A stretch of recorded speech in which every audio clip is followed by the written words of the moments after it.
रविवार व्रतकथा. ऐका आदित्य रानूबाई, तुमची कहाणी. एक आटपाट नगर होतं. त्या नगरात एक ब्राह्मण होता. तो नित्यसमिधा फुलं दुर्वा आणायला रानात जात असे. एकदा त्यानं पाहिलं की तिथे नागकन्या देवकन्या वसा वसत होत्या. ब्राह्मणानं त्यांना विचारलं, काय ग बायांनो, कसला वसा वसता? तो मला सांगा.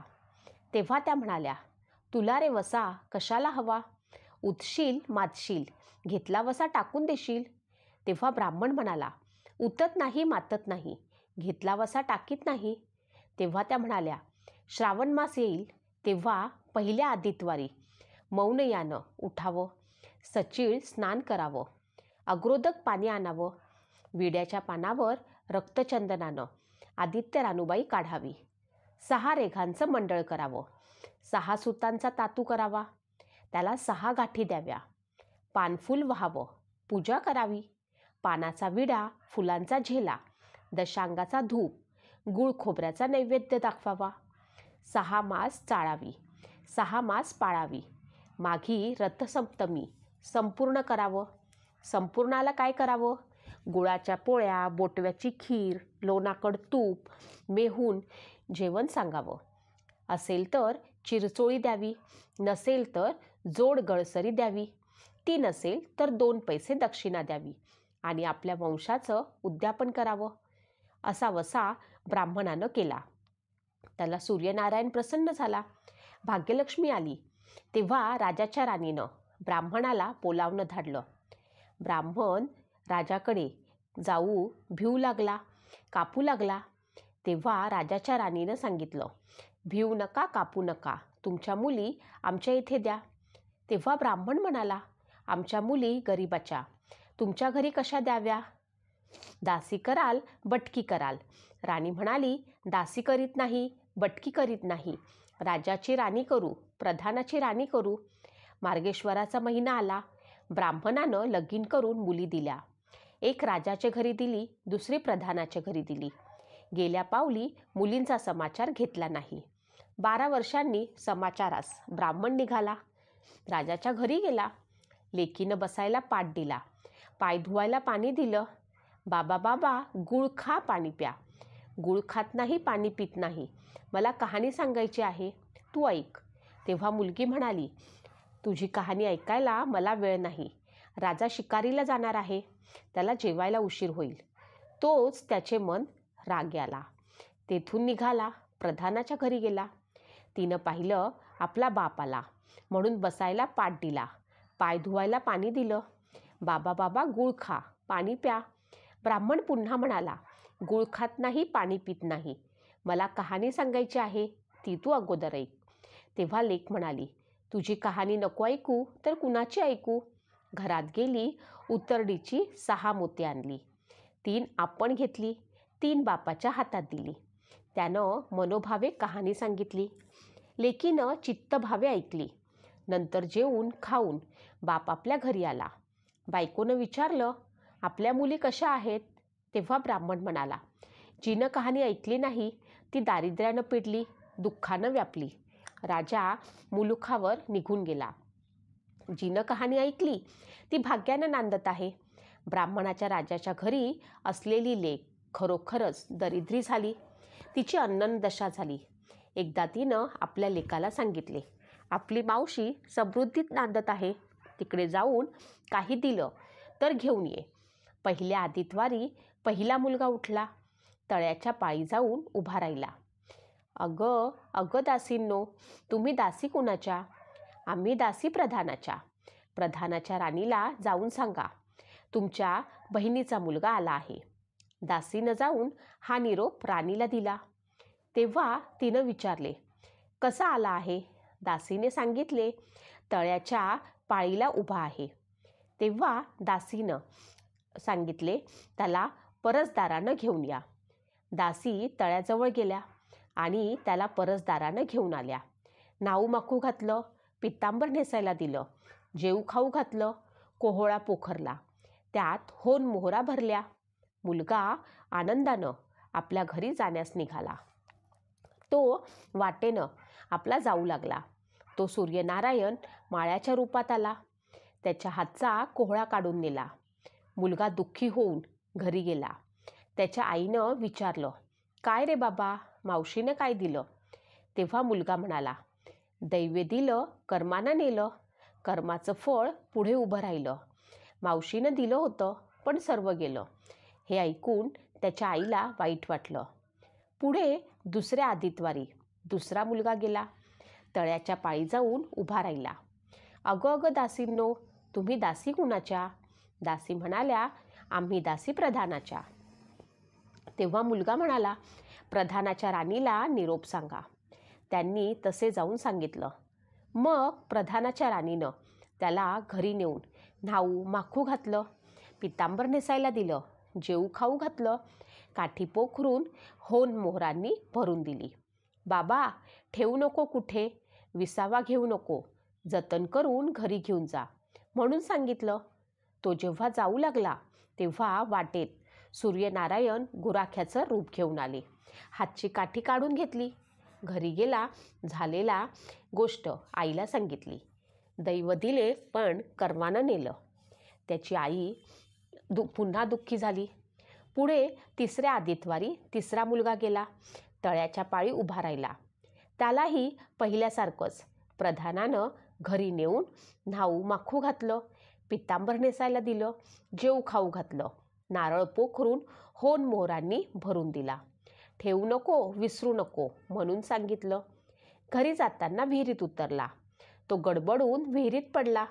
घरी गेला. आईनं विचारलं, काय बाबा, मावशीनं काय दिलं? आई गं, मावशीनं दिलं, पण दैवानं ते सर्व बुडालं. चौथ्या आदितवारी चौथा मुलगा गेला. तळ्याच्या पाळी उभा राहिला. त्यालाही प्रधानाच्या राणीनं न्हाऊ माखू घातलं, पितांबर नेसायला दिलं, जेऊ खाऊ घातलं. त्याला दह्याची शिदोरी होना मोहरांनी घालून बरोबर दिली.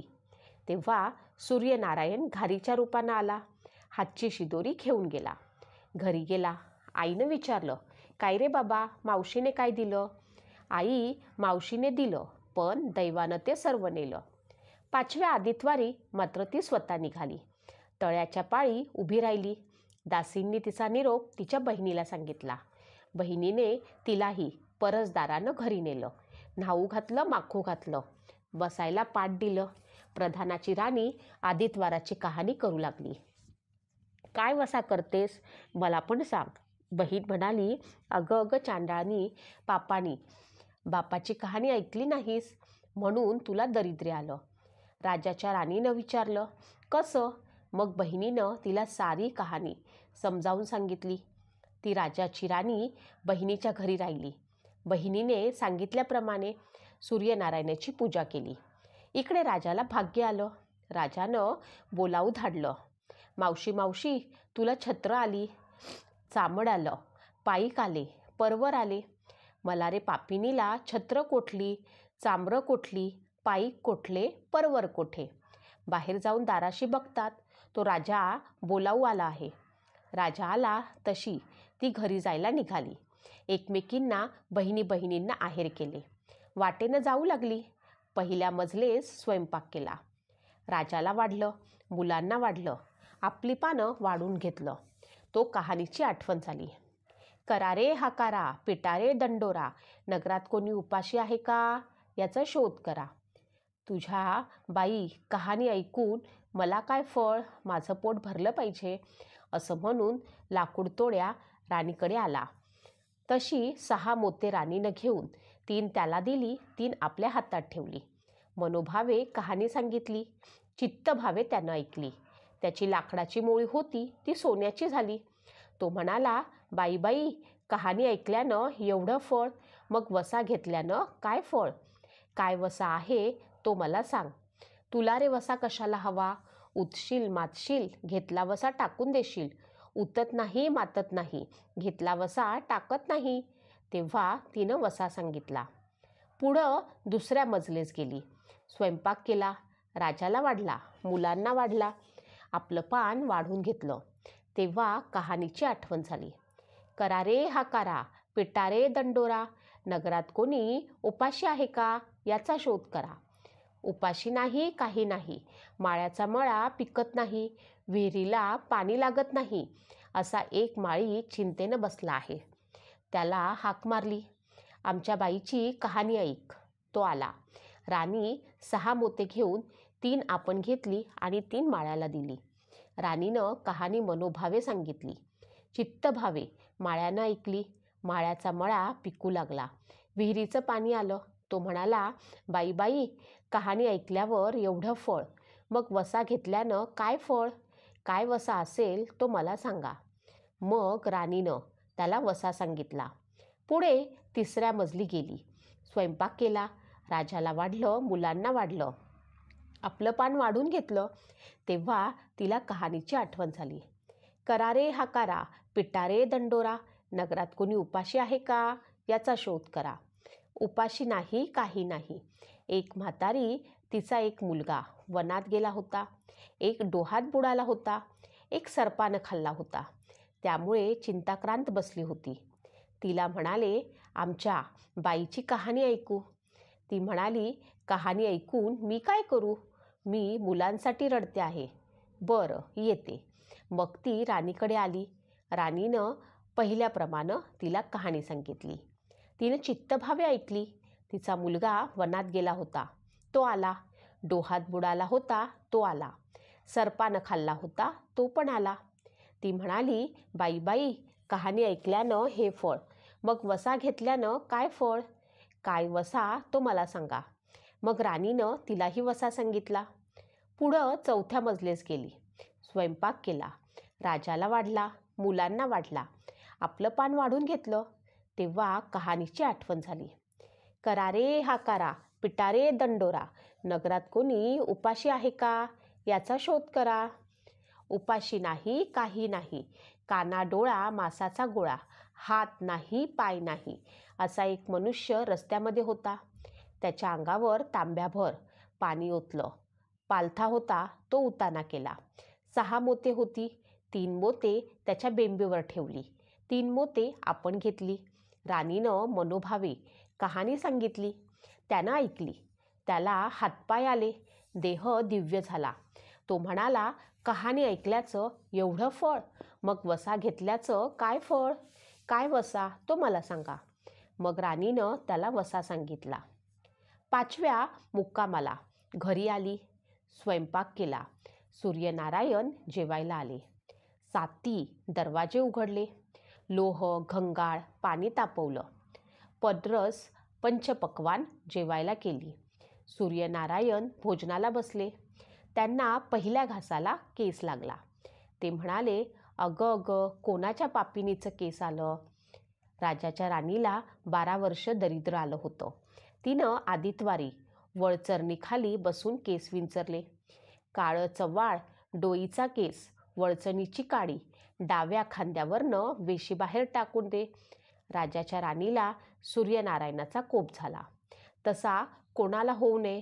ब्राह्मणाला, मोळी विकल्याला, राजाच्या राणीला, माळ्याच्या म्हातारीला, कोणा डोळा मासाचा गोळा, इतक्यांना जसा हा सूर्यनारायण प्रसन्न झाला, तसा तुम्हा आम्हा हो. ही 60 उत्तराची कहाणी 5 उत्तरी सुफळ संपूर्ण